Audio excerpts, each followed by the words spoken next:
ओम शांति। 8 जुलाई 2023 बाबा के महावाक्य। मीठे बच्चे, प्रतिज्ञा करो, जब तक सतयुगी स्वराज्य स्थापन नहीं हुआ है तब तक हम सुख की नींद नहीं सोएंगे। पवित्र बनकर सबको पवित्र बनाएंगे। प्रश्न: ड्रामा में कौन सी मौत होना भी जैसे संगम युग की रस्म है? उत्तर: विजय माला में आने का पुरुषार्थ करने वाले अच्छे अच्छे बच्चे भी आश्चर्यवत सुनंती, कथनती, फिर भागंती हो जाते अर्थात मर जाते हैं। ऐसी मौत भी संगम युग की जैसे रस्म बन गई है। श्रीमत पर ना चलने से माया हरा देती है। बाप का बनकर हाथ छोड़ा तो गोया मर गया। तकदीर पर लकीर लग जाती है। गीत: दर पर आए हैं कसम लेके। ओम शांति। मीठे मीठे जीते जी मरने वाले बच्चों ने यह गीत सुना जो जीते जी कुर्बान गए हैं। सब तो कुर्बान नहीं गए हैं, नंबरवार पुरुषार्थ अनुसार जीते जी मरते हैं। जब कोई गोद में लेते हैं या एडॉप्ट करते हैं तो एक परिवार को छोड़कर दूसरे परिवार का बनते हैं। बच्चे जानते हैं हम आसुरी परिवार से मरकर अभी ईश्वरीय परिवार के बने हैं। ईश्वर ने आकर गोद में लिया है। अज्ञान काल में कोई ईश्वर की गोद नहीं लेते हैं, धर्म के गुरु की गोद ले लेते हैं। जैसे वल्लभाचारी श्री कृष्ण के मंदिर में बच्चे को श्री कृष्ण की गोद में देते हैं, परंतु वह तो है जड़ चित्र, इसलिए फिर ब्राह्मण पुजारी गोद में ले लेते हैं वैष्णव बनाने के लिए। ऐसे गोद में तो बहुत लेते हैं। बच्चे जानते हैं बरोबर उनकी गोद लेते हैं जो होकर गए हैं। कोई क्राइस्ट की गोद लेते, कोई इब्राहिम की गोद लेते। कब होकर गए हैं वह फिर कब आएंगे ये सिर्फ तुम बच्चे जानते हो। अभी तुम जीते जी मरे हो, तुमको एक बाप की याद में रहना है। लौकिक बाप के बच्चे गोद में आते हैं, बाप मर जाता है, बाकी बच्चे रह जाते हैं। यहाँ तुम ऐसे बाप की गोद में आए हो जो बाप तुमको इस मृत्यु लोक से अमर लोक में अथवा दुर्गति से सदगति में ले जाने वाला है। मनुष्य मात्र का सदगति दाता एक ही है। ऐसे नहीं कि सदगति सिर्फ तुमको मिलती है। सदगति तो सबको जरूर मिलती है, परंतु ड्रामा अनुसार किसको सतो प्रधान, किसको सतो, किसको रजो, तमो सदगति मिलती है। भल तमो में आते हैं तो भी पहले आने से दुख नहीं भोगते, पहले सुख जरूर भोगना है। अंत में तो सभी दुख भोगते हैं। बाप कहते हैं कि सदगति दाता पतित पावन मैं एक ही हूँ। पहले पहले जो आत्माएं आती हैं वह सुख भोगती हैं, फिर दुख में आती हैं। तुम भी नंबरवार पुरुषार्थ अनुसार पहले सतो प्रधान, फिर सतो रजो तमो में आते हो। तुम भी नंबरवार सदगति को पाते हो।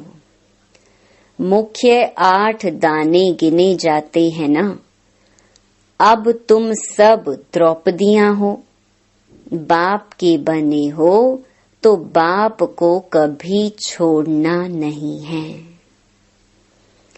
परंतु श्रीमत पर याद नहीं करते हैं तो फिर माया हाथ छुड़ा देती है।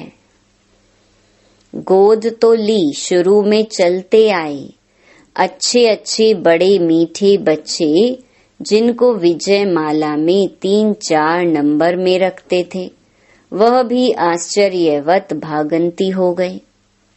ये भी इस संगम युग की रस्म रिवाज है।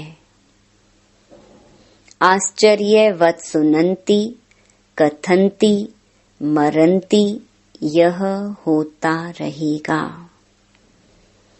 कहेंगे ड्रामा में इनका यह मौत था।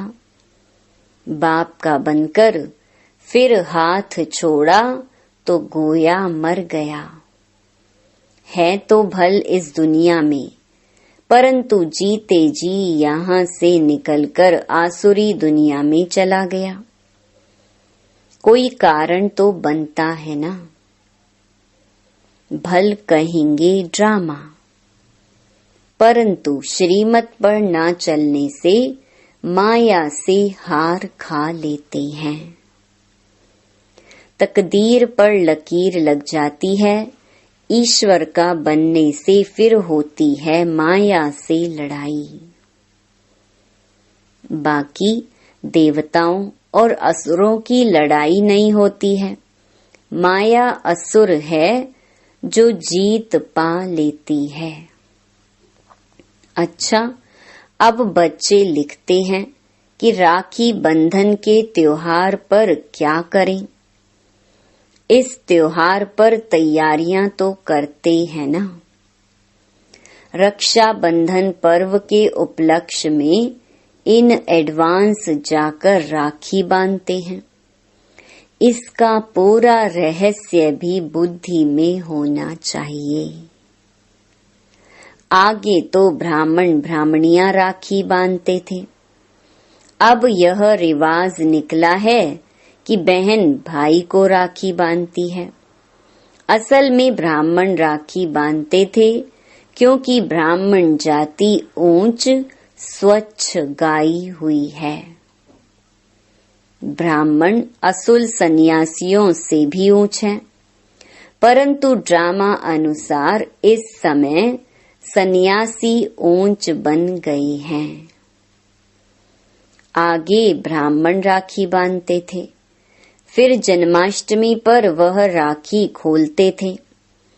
जैसे द्रौपदी के लिए कहते हैं कि जटाएं खोल दी थी। ऋषि लोगों की जटाएं भी हमेशा खुली रहती हैं। पतिव्रता स्त्री होती है तो चोटी बांधती है। द्रौपदी ने खोल दिया था कि जब तक हम अपना राज्य नहीं लेंगे तब तक चोटी नहीं करेंगे। अब तुम बच्चों को अर्थ सिर्फ समझाया जाता है। जब तक हम स्वराज्य नहीं लेंगे तब तक सुख से सोएंगे नहीं। गाते हैं ना, आराम हराम है। अंदर में यह जोश रहता है कि जब तक स्वराज्य नहीं लिया है तब तक सुख कहाँ। सुख तो भविष्य में पाना है, इसके लिए पुरुषार्थ अब करना है। अब तुम जानते हो रक्षा बंधन अर्थात पवित्र रहने के लिए हम प्रतिज्ञा करते हैं। राखी अर्थात प्रतिज्ञा की बात है। अब यह त्योहार कब से शुरू हुए, क्यों शुरू हुए, कौन निकला, किसने राखी बंधन की राय निकाली? कोई एक राय निकालते हैं, फिर उसका नाम बाला हो जाता है। तो यह पवित्रता की निशानी है। बहन हो गई कुमारी, कुमारियां बांधती हैं। तुम गृहस्थी को भी जाकर बांधती हो। कुमार तो हैं ही कुमार। बहन भाई को बांधती हैं, कुमार हो व शादी किया हुआ हो। शादी किया हुआ फिर पवित्र रहे, यह तो बड़ा मुश्किल है।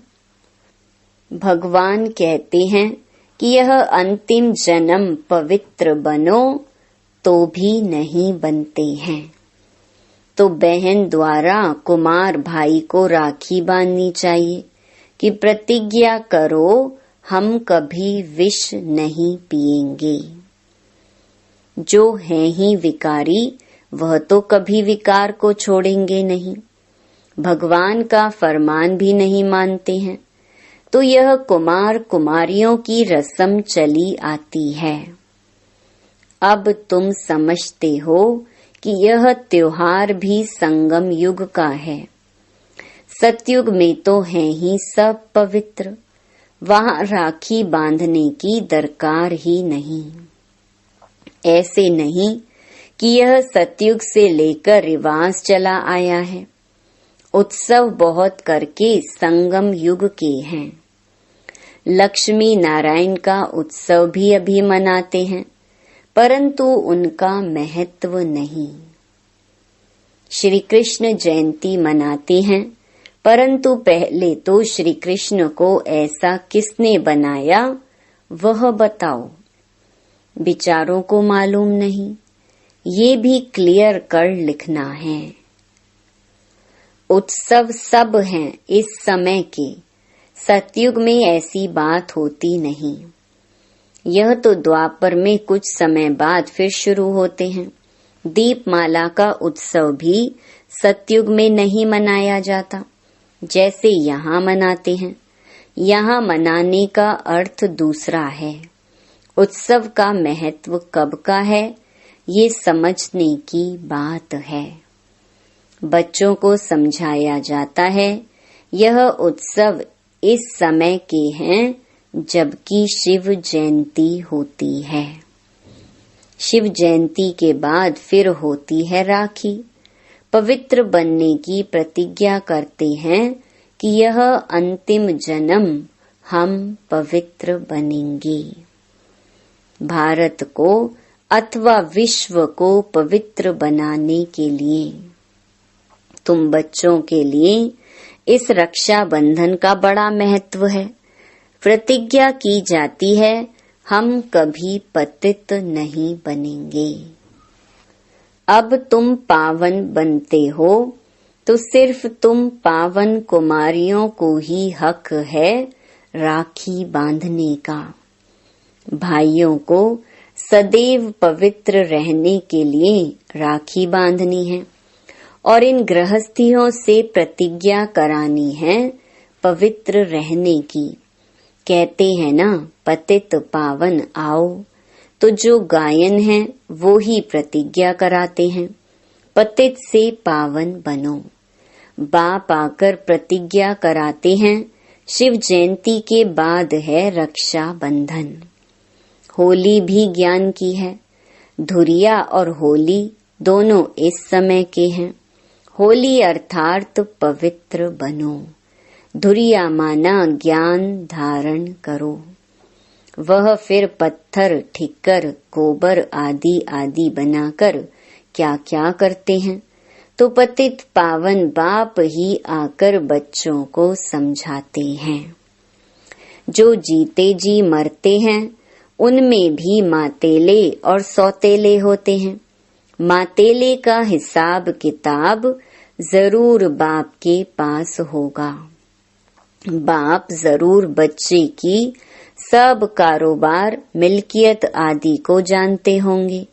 मातेले वह हैं जिनका बाप से पूरा लव रहता है। मातेले भी नंबरवार होते हैं, सौतेले भी नंबरवार हैं। कोई कपूत कोई सपूत तो होते ही हैं। शिव जयंती भी संगम युग पर होती है। संगम को भी टाइम देना चाहिए। जैसे लीप मास कहते हैं, फिर लीप सेंचुरी 100 वर्ष की है। यह बहुत ऊंची है लीप सदी, 20वीं सदी कहते हैं ना। इनमें भी यह सदी जिसमें बाप आते हैं, इसको संगम सेंचुरी कहेंगे। उथल पुथल होने में टाइम लगता है। दीपमाला भी यहाँ की है, तुम बच्चे जानते हो। शिव जयंती के बाद फिर है पवित्रता की बात। शुरू से लेकर पवित्रता पर झगड़ा चला आया है। पवित्रता के साथ ज्ञान और योग की होली धुरिया साथ साथ है। बाप की याद भी अच्छी रीति चाहिए। ज्ञान का धुरिया भी चलता रहता है। ज्ञान बरसात तुम पर होती ही रहेगी। पवित्रता पर ही झगड़ा चलता है। सब कहते हैं कि यह कौन आया है जो कहते हैं घर गृहस्थ में रहते पवित्र रहकर दिखाओ। सन्यासी तो खुद घर बार छोड़ जाते हैं।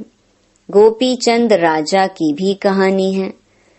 उनसे पूछा गया, तुमने राज्य भाग्य क्यों छोड़ा? बोला, प्रभु मिलन के लिए छोड़ा है। इस पर गीत भी अच्छे अच्छे गाते हैं। यहाँ तो गृहस्थ व्यवहार में रहकर पवित्र रहना है। पवित्रता पर ही सारी खिटपिट होती है। अब रक्षा बंधन है पवित्र बनने बनाने का यादगार पर्व। यहाँ देखो, छोटे छोटे बच्चों को भी साक्षात्कार होते हैं। अब छोटे बच्चे ने क्या भक्ति की, बाबा ने झट सबको साक्षात्कार करा दिया। तो समझते थे जादू है। इसको कहा जाता है शिव बाबा के चरित्र। बैठे बैठे गुम हो जाते थे, ये भी ड्रामा ही कहेंगे। एक दो को देखा और ध्यान में चले गए। यह सब चरित्र परम पिता परमात्मा के हैं, श्री कृष्ण के नहीं।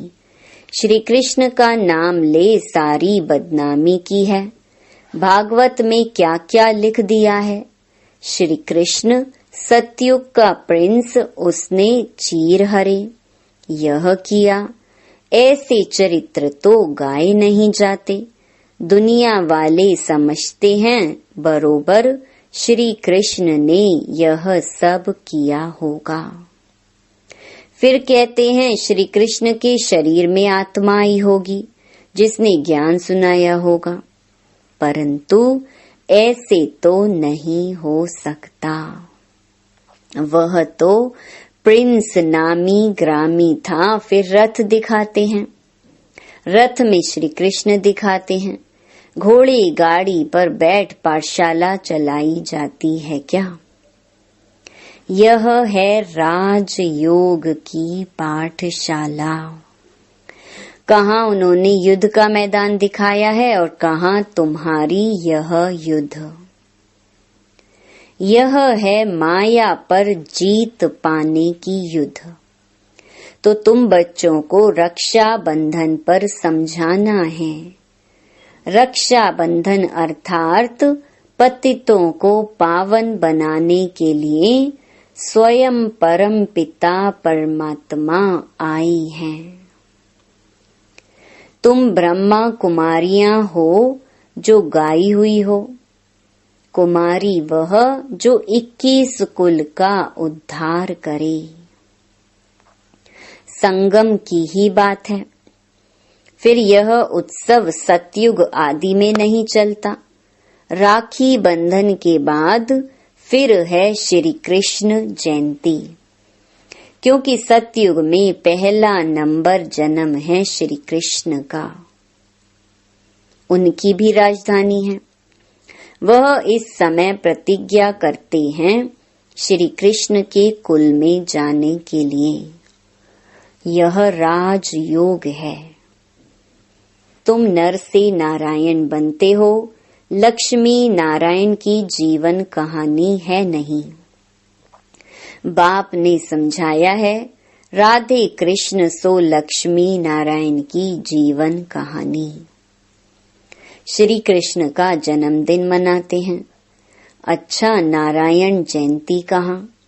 कारण होगा ना समझने कारण सारा खेल ही मुंझा दिया है। महत्व सारा यहाँ का है। ऐसे भी मत समझो कि दीपमाला कोई सतयुग से शुरू होती है। सतयुग में तो है ही पवित्र दुनिया। सभी की आत्माएं जगी हुई हैं। उत्सव सब इस समय के हैं। अभी तुम सबकी बायोग्राफी को जानते हो। शिव बाबा स्वयं आकर के बच्चों को कहते हैं कि अब पवित्र बनो। तुम आत्माएं मैली हो गई हो। सन्यासी तो कहते हैं आत्मा निर्लेप है। इसलिए बहुत लोग कह देते हैं अंडा मछली आदि खाने में कोई हर्जा नहीं है। सबकी अपनी अपनी रस्म रिवाज है ना। आगे काली पर मनुष्यों की बलि चढ़ाते थे। शिव को तो काला नहीं कहेंगे, न शंकर को कहेंगे। हाँ, ब्रह्मा और विष्णु के 2 रूप गोरे से काले बनते हैं। यह सब बाप बैठ समझाते हैं। अच्छा, मीठे मीठे सिक्की लधे बच्चों प्रति मात पिता बाप दादा का याद प्यार और गुड मॉर्निंग। रूहानी बाप की रूहानी बच्चों को नमस्ते। धारणा के लिए मुख्य सार। पहला, बाप से पूरा पूरा लव रख मातेला बनना है। अपना पूरा समाचार बाप को देना है। कभी भी कपूत नहीं बनना है। दूसरा, रक्षा बंधन का यथार्थ रहस्य बुद्धि में रख पवित्र जरूर बनना है। माया से कभी हार नहीं खानी है।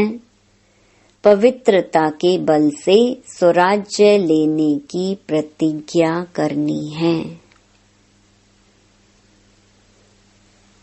वरदान, सदा मिलन के झूले में झूलने वाले तत्त्वम के वरदानी बाप समान भव। जैसे बाप दादा आप मालिकों की आज्ञा को मानकर मिलन मनाने के लिए आते हैं। जी हाजिर का पाठ पढ़कर हाजिर हो जाते हैं। ऐसे ही तत्त्वम अमृत वेले से लेकर दिन के समाप्ति तक धर्म और कर्म में बाप समान बनो तो सदा मिलन के झूले में झूलते रहेंगे। इस मिलन के झूले में रहने से प्रकृति और माया दोनों ही आपके झूले को झुलाने वाले दासी बन जाएंगे। सर्व खजाने आपके इस श्रेष्ठ झूले का श्रृंगार बन जाएंगे। स्लोगन, सदा ब्रह्मा बाप की भुजाओं में समाये रहो तो सेफ्टी का अनुभव करेंगे। ओम शांति।